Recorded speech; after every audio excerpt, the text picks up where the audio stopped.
예언서들이 거의 대부분 그렇듯이 두 가지를 동시에 이야기합니다. 하나는 심판과 또 하나는 구원입니다. 그러니까 예언서의 거의 다 동일한 내용들이 이 두 가지의 흐름으로 흐르고 있습니다. 심판과 구원입니다. 그래서 오늘 이사야 말씀도 오늘 본문도 똑같은 이 흐름으로 흐르고 있습니다. 심판과 구원입니다. 이 심판과 구원이라는 이 맥락 속에서 말씀을 이해해야 합니다. 1절부터 11절까지의 내용은 뭐냐 하면 이 이스라엘 백성이 특히 남유다가 북이스라엘의 연합군이 아람과 북이스라엘 연합군이 남유다를 침공한 거죠. 그때에 하나님께서 이들이 비록 침공에는 성공하지 못했지만 이 남유다의 왕 아하스 왕에게 이사야 선지자를 파송해서 두려워하고 떨고 있는 그들에게, 정말 우리나라 말로 옛날 말로 사시나무 떨듯이 떨고 있는 그들의 원수의 공격 앞에 떨고 있는 그들에게 이사야 선지자를 보내서 하나님께서 이렇게 말씀하시는 겁니다. 너는 너의 아들 스알랴습과 함께 남유다의 왕 아하스를 만나러 가라. 가서 내가 그에게 전하는 말을 그대로 전해라.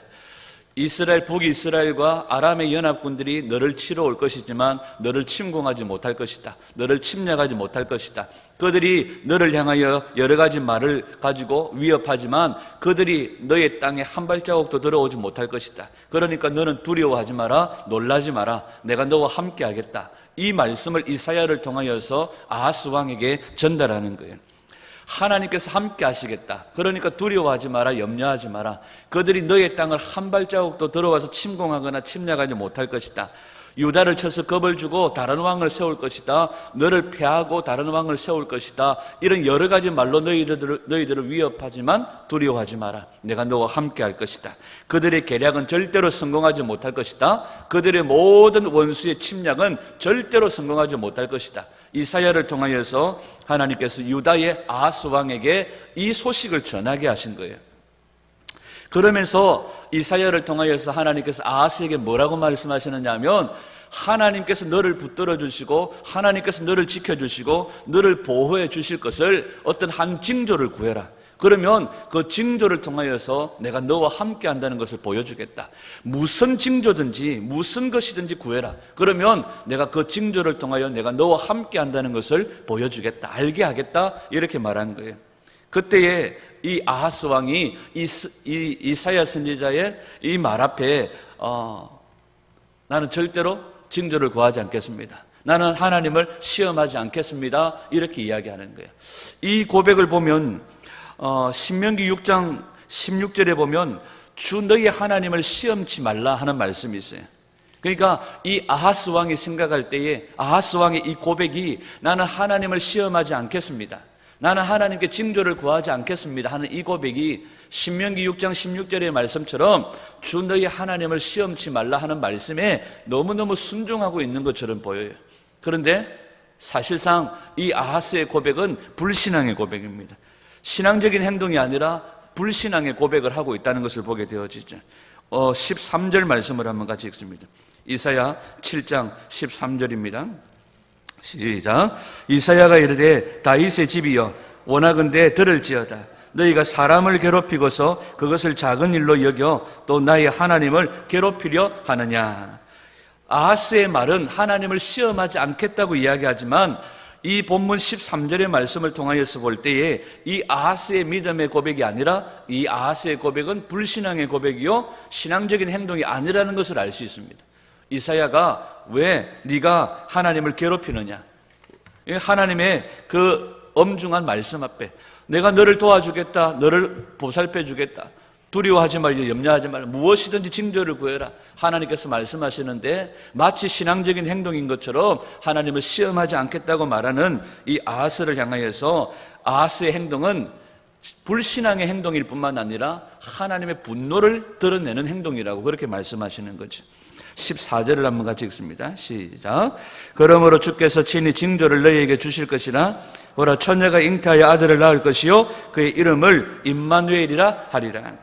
아하스가 징조를 구하지 않으니까 하나님께서 친히 징조를 주시겠다는, 하나님께서 친히 징조를 보여주시겠다는 그 고백을 이사야를 통하여서 하시는 것을 보게 되어집니다. 그리고 나서 16절부터 하나님께서 아람과 북이스라엘의 멸망을 이야기하십니다. 유다를 치러 오는 북이스라엘과 아람 군대 연합군의 멸망을 얘기할 것입니다. 하고 있습니다. 그런데 동시에 뭘 얘기하고 있느냐면 아하스 왕의 멸망도 이야기하고 있습니다. 자, 오늘 본문이 말씀하고자 하는 하나님의 의도는 분명합니다. 다시 이야기하면 하나님께서는 예언서를 통하여서 우리에게 두 가지 명확한 흐름들을 이야기하십니다. 그게 뭐냐 하면 심판과 구원입니다. 하나님께서 심판을 이긴 자들이 구원을 얻습니다. 이것을 분명하게 이야기하는데 하나님께서 아하스 왕에게 두려워하지 마라. 내가 너로 하여금 내가 너를 친히 보호하고 지켜주겠다. 그런데 아하스 왕은 그 하나님 앞에 불신앙의 행동과 고백들을 하는 거예요. 믿지 못하겠다는 겁니다. 이 아하스 왕의 그 밑바닥에 깔려있는 심중에 그 정말 아하스 왕의 원함은 뭐냐 하면 하나님을 진짜로 믿지 못하겠다는 겁니다. 진짜로 하나님을 믿지 못하겠다는 그 불신앙이 오늘 이 아하스 왕의 밑바닥에 깔려 있습니다. 자, 성경은 어떤 공상적인 만화나 어떤 공상적인 글들을 머릿속에서 지어낸 이야기들이 아닙니다. 아니면 이 성경의 이야기들은 조선왕조 실록처럼 그냥 그냥 우리가 읽기 쉽게 만들어진 상상 속의 이야기가 아니고 어떤 역사 속에서 그냥 우리가 지나쳐버린 이야기들이 아니라 이 역사의 현장에 있는 사람들은 실제로 그 역사의 현장 속에서 소용돌이 속에서 적군들의 침략과 원수들의 공격 앞에 실제로 서 있는 그런 역사적인 이야기들이 기록되어져 있는 거죠. 그러니까 오늘 우리가 경험하고 느끼는 것과 이 아하스 왕이 느끼는 것은 또 다를 수 있습니다. 아하스 왕은 실제로 역사적인 그 정세의 변화 가운데 한복판에 서 있다는 거죠. 그러니까 아하스 왕에게는 북이스라엘과 아람의 연합군들이 정말 위험하고 정말 무섭고 두려운 존재로 여겨질 수 있습니다. 그리고 한 나라를 책임진 왕으로서 당장 먹고 사는 현실이 중요할 수 있습니다. 그러니까 한 왕으로서 한 나라의 백성들을 책임져야 되는 중요한 자리에 있다는 거죠. 그래서 이 한 사람의 선택이 너무나 중요한 겁니다. 왜냐하면 자기 한 사람의 문제만이 아니라 나라와 백성들 전체의 생사의 갈림길이 달려있기 때문입니다. 먹고 사는 문제가, 현실적인 문제가 이 아하스 왕에게는 닥쳐 있기 때문입니다. 근데 그때 하나님께서 이사야를 통하여서 하나님을 의지하라고 말합니다. 하나님을 의지하라고 말하고 하나님이 너의 생존권을 책임지고 있다고 이야기하는 거예요. 여러분들 같으면 어떻겠습니까? 믿음 좋은 우리 같으면 맞습니다. 하나님이 우리의 생존권을 가지고 계십니다. 그래서 하나님만을 의지합니다. 고백할 수 있겠죠. 근데 이 아하스 왕의 입장에서는 현실적인 문제가 더 중요하게 보이더라는 거죠. 그 이유가 뭡니까? 경건의 능력은 없고 경건의 모양만 있기 때문입니다. 오늘 우리가 이 시대를 살아가면서 현실 속에서 우리가 만나는 문제들이 더 크게 보일 때가 있습니다. 당연히 하나님께 예배하고 당연히 하나님께서 우리의 모든 생존권을 가지고 계시다는 것을 믿지만 그러나 현실 속에서 만나는 어려움들은 실제적으로 우리가 해결해내야 될 문제라고 생각하고 넘어갈 때가 있다는 거죠. 우리가 당연히 하나님께 기도하고 하나님께 예배하고 헌금하고 봉사하고 하나님을 섬기는 일들을 합니다. 그러나 이 정도로 하면 내가 종교적인 모습 이 정도로 하면 하나님 앞에서 할 것은 했다고 생각하고 그러나 내 모든 생존의 문제에 있어서 내 모든 개인의 내가 겪고 있는 어려움의 문제에 있어서 그 문제들은 내가 해결해야 될 부분이라고 또 아니면 내가 생각하고 있는 해결의 묘책이 있다고 여기며 살아가는 사람들이 있다는 겁니다. 내가 어떻게든지 내가 이 어려운 문제들을 해결하고 내가 처리하고 넘어갈 테니까 하나님 그리고 내가 해야 될 종교적인 모습들 예배하고 기도하고 봉사하고 헌금하고 섬기는 부분들 어느 정도 내가 해야 될 부분들은 내가 하겠지만 어떤 문제를 결정하고 해결하는 일에 또 내가 가지고 있는 묘책이 있고 방법이 있으니까 너무 깊숙이 내 삶에 개입하지 마십시오. 너무 깊숙이 내 삶 가운데 들어와서 자꾸 하나님께 굴복하라고 말하고 하나님께 의지하라고 강요하지 마십시오. 내가 해결해야 될 부분들은 내가 해결할 테니까 하나님 적당하게 내 인생 가운데 개입하십시오. 어떻게 보면 이 아하스 왕의 오늘 이 고백이 바로 이런 고백이라는 겁니다. 근데 이 아하스 왕을 보면서 하나님이 진노하시면서 약속하신 징조가 뭐냐 하면 임마누엘 징조입니다. 아하스 왕이 징조를 구하지 않으니까 친히 하나님께서 징조를 구하시면서 주시겠다고 말씀하시면서 주신 징조가 임마누엘 징조입니다. 여러분, 하나님께서 임마누엘 이 징조를 아하스 왕과 유다에게 주신 이 때가 언젠지를 분명하게 기억해야 됩니다. 아하스 왕이 하나님, 내가 믿음으로 하나님을 인정합니다, 시인합니다, 내가 하나님께 굴복합니다, 내가 하나님께 순종하겠습니다 했을 때 주어진 징조가 아니라는 겁니다. 하나님께 불순종하고 불신앙의 고백을 드렸을 때에 하나님께서 주신 징조가 임마누엘 징조라는 거죠. 오늘 하나님께서 우리와 함께 하시겠다고 약속하신 것도 마찬가지입니다. 우리가 하나님께 내가 믿음으로 순종하겠습니다, 내가 하나님만을 의지하겠습니다 고백할 때에 주신 징조가 아니라는 것을 기억해야 합니다. 우리의 불순종과 우리의 죄와 허물 가운데서 하나님께서 우리에게 하나님이 함께 하시겠다는 약속을 주셨다는 사실이에요. 우리가 불순종했을 때, 우리가 죄 가운데 있었을 때에 하나님께서 임마누엘의 징조를 주셨고 예수님을 보내주셨다는 사실입니다. 여러분, 이 임마누엘의 징조가, 이 임마누엘의 약속이 구체적으로 무엇을 의미하는지 오늘 본문에서 우리가 볼 수 있습니다. 14절을 우리 한 번 더 보겠습니다. 7장 14절 시작. 보라, 처녀가 잉태하여 아들을 낳을 것이요 그 이름을 임마누엘이라 하리라. 여기서 주목할 게 뭡니까? 처녀의 아들입니다. 처녀의 아들. 이 이사야 7장의 맥락 가운데서 여기 갑자기 처녀의 아들이 나오는 거예요. 근데 이것이 갑자기 나온 건 아닙니다. 이 처녀의 아들이라는 표현이 갑자기 나온 건 아니에요. 자, 이사야가 아하스 왕을 만나러 갈 때 혼자 간 게 아닙니다. 누구랑 같이 갑니까? 그 아들 스알랴숲과 함께 갑니다. 하나님께서 왜 아하스 왕에게 이사야를 보내면서 혼자, 선지자 혼자 보내지 않으시고 누구를 같이 보내십니까? 스알랴숲이라는 이사야의 아들을 딸려 보내시는 거예요. 이 스알랴숲이라는 이름의 뜻이 뭐냐 하면 남은 자가 돌아오리라 하는 뜻이 있습니다. 이사야 6장 13절을 한번 앞에 우리가 돌려서 보겠습니다. 이사야 6장 13절 시작. 그 중에 10분의 1이 아직 남아있을지라도 이것도 황폐하게 될 것이나 밤나무와 상수리 나무가 배임을 당하여 그 거루터기는 남아있는 것 같이 거룩한 씨가 이 땅에 거루터기니라 하시더라. 아멘. 이 내용은 무슨 말씀이냐면 이사야의 소명 가운데, 이사야 6장이 이사야의 소명장이라고 소위 그렇게 이야기합니다. 하나님, 내가 누구에게 가서 내가 무엇라고 말할까요? 내가 저들에게 가서 무엇라고 말할까요? 하나님, 나를 보내소서, 내가 가겠습니다 했을 때에 내가 가서 그들에게 뭐라고 말할까요? 했을 때에 하나님께서 이사야에게 이렇게 얘기합니다. 너는 가서 저들에게, 내 백성들에게 죄악으로 말미암아 심판을 받을 거라고 이야기해라. 저들이 심판을 받아서 완전히 멸망할 거라고 이야기를 해라. 그러나 상수리가 배임을 당하고 밤나무가 배임을 당하여도 거루터기가 남지 않느냐. 그러나 그 심판을 이겨내고 심판을 견뎌낸 자들이 구원을 받을 것이다. 심판을 이기고 남은 자들이 돌아오게 될 것이다. 그들이 구원받을 것이다. 그 거룩한 씨로 말미암아 내가 이 땅의 백성들을 번성하게 할 것이고 나의 백성이 되게 만들 것이다. 이게 이사야를 보면서 하나님께서 주신 이사야의 소명입니다. 그러면서 오늘 이 아하스 왕에게 이사야를 보내면서 누구를 딸려보내요? 자기 아들 스알랴숲을 딸려보내는 거예요.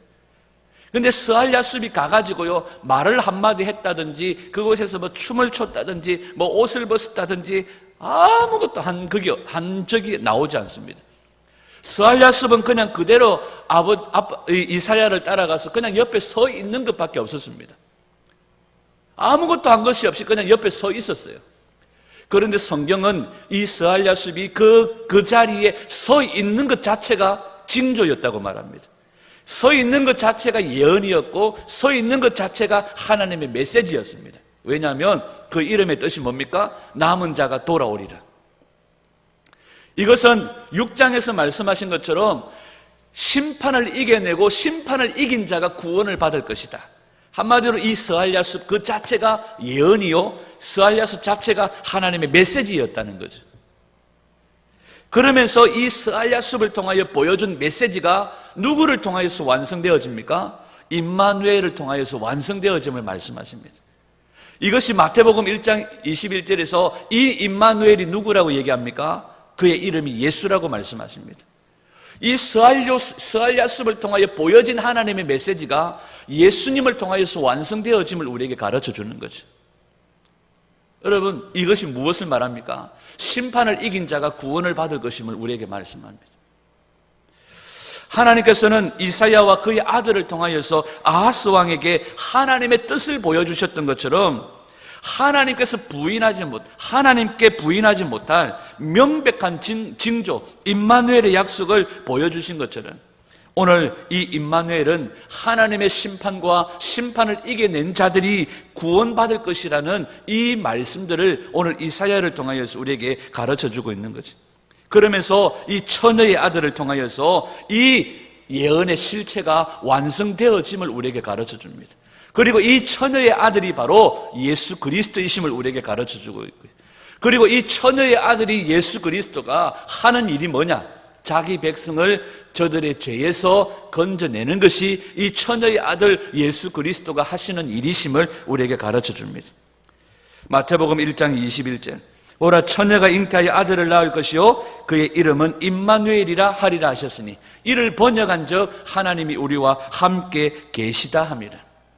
이 임마누엘의 이름이 예수라고 말씀하시고 성경은 이 예수가 바로 하나님의 아들이라고 말씀하세요.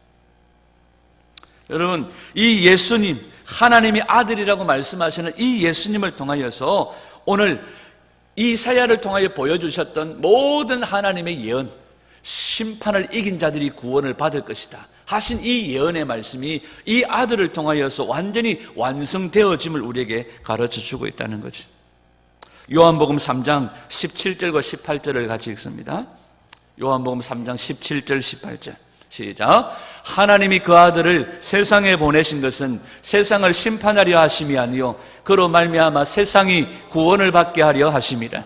그를 믿는 자는 심판을 받지 아니하는 것이요 믿지 아니하는 자는 하나님의 독생자의 이름을 믿지 아니함으로 벌써 심판을 받은 것이라.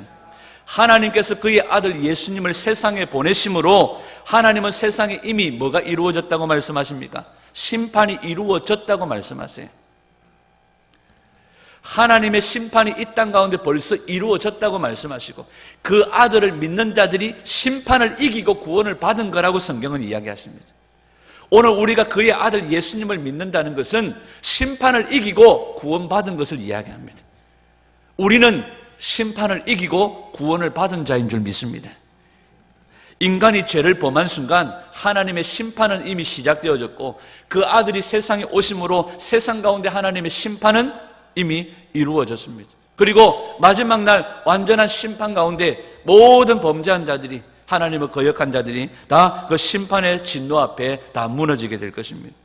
우리가 예수님을 믿는다는 것은 이미 하나님의 진노와 심판에서 구원받았음을 우리에게 가르쳐주는 거죠.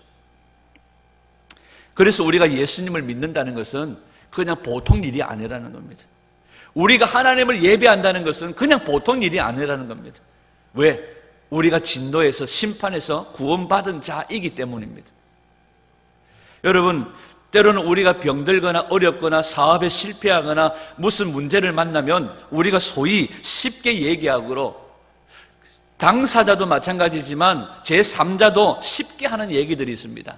하나님께서 당신을 벌하셨다. 내가 어려운 일들을 당하면 하나님께서 나를 벌하셨는가? 이렇게 생각할 때가 있습니다. 여러분, 하나님께서요 그런 하나님이 아니십니다. 만약에 하나님께서 우리를 사업의 실패나 여러 가지 어려움들을 통하여서 하나님께서 우리를 벌하고 죽이시려고 만약에 하셨다면 우리로 하여금 예수 믿고 구원받게 하실 일들이 없다는 거죠. 만약에 하나님께서 우리를 죽일 작정으로 만약에 작정하셨다면 예수 믿고 구원받게 왜 하십니까? 그냥 죄 가운데 버려두고 죽게 하시죠. 여러분, 하나님은 우리를 벌 주시려면 그 정도로 벌하지 않습니다. 우리가 실패와 좌절과 아픔과 고난을 만날 때에 하나님께서는 그것을 통해서 우리를 살리시고 돌이키시고 회복하시려는 목적이 있지 우리를 벌하시고 죽이려고 하는 목적이 아니라는 거예요. 우리를 만약에 벌하시기로 작정하셨다면 그 정도로 때리지 않습니다. 그 정도로 벌하지 않습니다. 하나님은 우리를 고난을 통하여서 연단하시고 어려움을 통하여서 우리를 회복하시고 살리시려고 하시는 것이 하나님의 목적이라는 겁니다. 여러분, 사람들이요, 우리 주변에서 일어나는 많은 일들을 보면서 그것을 계속 하나님의 심판과 연결하려는 그런 의도들이 있습니다. 아니, 그렇게 하나님께서 우리를 심판하시기도 하시죠. 그러나 하나님께서 우리를 멸망시키려고 하신다면 여러분, 우리로 하여금 예수 믿게 하시지 않았을 겁니다. 그러나 우리로 하여금 예수님을 믿게 하셨다는 것은 우리를 살리시고 회복하시려는 하나님의 그 사랑의 의도가 거기 있다는 겁니다. 때로는 우리가 살다가 어려운 일들을 만나도 그것을 통하여서 하나님께서 우리를 죽이시고 벌하시려는 것이 아니라 더욱더 우리를 연단하여 살리시려고 하시는 하나님의 의도가 거기 있다는 사실입니다. 여러분, 내가 이렇게 죄투성인데, 내가 이렇게 정말 모자라고, 오늘도 넘어지고, 오늘도 하나님의 마음을 아프게 하고, 오늘도 하나님의 마음을 근심하게 하는데, 그런 마음들이 있을 때에 우리가 가져야 될 태도가 뭐냐 하면, 이 아하스 왕처럼 나 하나님을 시험하지 않겠습니다. 이게 아니라 하나님 앞에서 이 아하스가 불순종하고 이 아하스가 불신앙의 고백을 할 때 하나님의 주신 징조가 뭐냐 하는 겁니다. 하나님이 우리와 함께 하시겠다는 임마누엘의 징조를 내가 불순종할 때에 하나님께서 주셨다는 사실이에요. 그래서 우리가 어려운 일들을 만나고 곤고하고 고난을 당할 때에 하나님이 나를 벌하시는가 보다, 이게 아니라 그래, 하나님은 내가 여전히 죄 가운데 있을 때 나를 찾아오셨고 임마누엘의 징조를 주셨지. 하나님께서 우리를 죄 안 지을 줄 알고 약속하신 것이 아니라는 겁니다.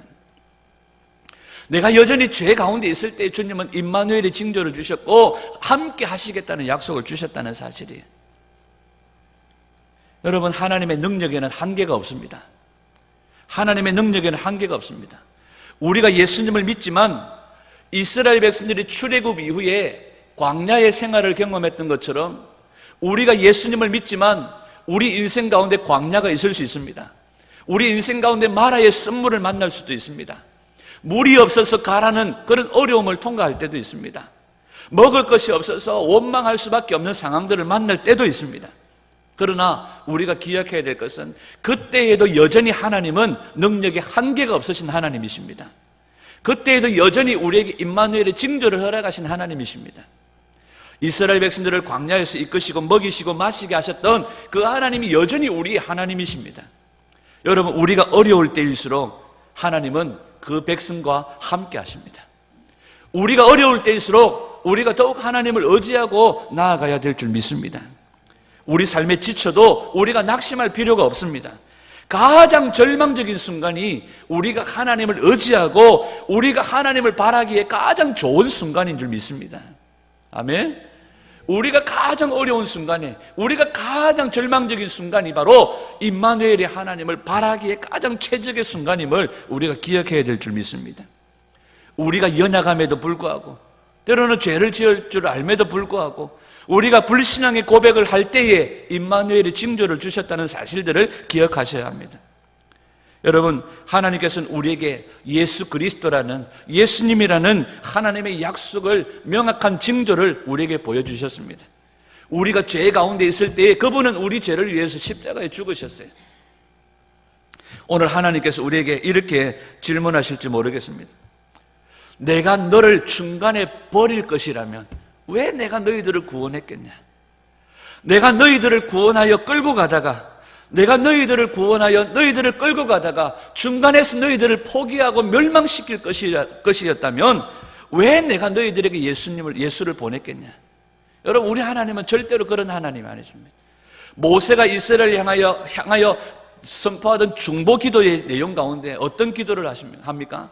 하나님께서 여기에서 이스라엘을 포기하신다면 많은 백성들이 뭐라고 얘기하겠습니까? 많은 백성들이 뭐라고 얘기하겠습니까? 바로 하나님은 그들을 구원하여서 중간에서 끌고 갈 힘이 없으니까 중간에 광야에서 이렇게 버리셨다고 하지 않겠습니까? 하나님께서 그때 뭐라고 말합니까? 내가 너와 함께 하겠다. 여러분, 우리 하나님은요, 중간에 우리를 버릴 수도 없습니다. 우리 하나님은 최적의 능력으로 오늘도 어려움을 당하는 그의 백성들과 함께 하시고 또 함께 하시는 줄 믿습니다. 내가 중간에 너를 버릴 것이면 내가 너를 멸망시키려고 했다면 왜 너희들에게 내가 예수를 보내줬겠냐? 내가 너희들을 지켜주지 않으려면, 너희를 끝까지 사랑하지 않을 거라면 내가 왜 너희들에게 예수를 보냈겠니? 오늘도 왜 예수님을 우리에게 십자가에 죽게 했겠습니까? 왜 우리에게 예수님을 보내주셨습니까? 하나님께서 끝까지 우리와 함께 하시며 우리를 책임져 주시겠다는 하나님 마음이 거기에 담겨져 있는 줄 믿습니다. 여러분, 오늘도 능력의 그 하나님은, 한계가 없으신 그 하나님은 오늘도 우리와 함께 하십니다. 임마누엘의 하나님은 오늘도 우리와 함께 하시는 줄 믿습니다. 여러분, 성탄의 이 즐거움이 매일의 크리스마스가 되기를 축복합니다. 우리 매일의 삶이 임마누엘 함께 하시는 주님으로 인한 기쁨이 넘치는, 감사가 넘치는, 오늘도 능력의 그 크신 발로 우리를 여전히 이끄시고 인도하시는 그 하나님의 능력의 손길을 날마다 경험하는 우리 삶이 매일의 크리스마스가 되기를 주님의 이름으로 축복합니다. 1년에 한 번이 아니라 1년의 모든 삶을 내 마음대로 살다가 이 성탄절에만 주님과 함께 하시는 임마누엘의 즐거움을 누리는 것이 아니라, 여러분, 매일의 즐거움이 임마누엘 함께 하시는 주님과 동행하는 즐거움이 될 수 있기를 주님의 이름으로 축원합니다. 여러분, 우리는 왕같은 제사장입니다. 우리는 거룩한 하나님의 소유입니다. 하나님께서 우리 삶을 책임져 주실 것입니다. 매일의 우리의 삶이 크리스마스, 매일의 우리의 삶이 주님과 동행하는 임마누엘의 축복을 누리는 그런 매일의 삶을 사시는 그런 은혜가 있으시기를 축복합니다. 우리 모든 삶이 주일 하루에만 맞춰져 있는 것이 아니라 매일의 삶이 주님을 예배하고 주님을 영화롭게 하고 주님을 높이는 삶으로 우리의 삶이 최적화되어져야 됩니다. 우리의 24시간이 주님과 동행하는 매일의 삶으로 최적화되어져야 됩니다. 우리의 모든 삶이 왕같은 제사장으로 순간의 삶을 하나님을 영화롭게 하는 삶으로 최적화되어지는 그런 성도가 되셔야 합니다. 일주일에 하루만이 아니라 매일의 삶을 하나님을 영화롭게 하는 삶으로 우리의 모든 삶의 시스템을 맞추어 가야 합니다. 사랑하는 여러분, 하나님의 능력에는, 다시 한 번 더 말씀드려요, 하나님의 능력에는 한계가 없습니다. 우리가 때로는 광야의 생활과 같은 어려움들을 만날 때도 있습니다. 그러나 그때마다 우리는 하나님이 우리를 벌하신다, 심판하신다는 개념이 아니라 우리가 연약함에도 불구하고 임마누엘의 징조를 주셨던 것처럼 매일의 순간에도 하나님은 우리를 놓치지 않으시고 붙들어 주심을 믿습니다. 우리 삶을 이끌어 가심을 믿습니다.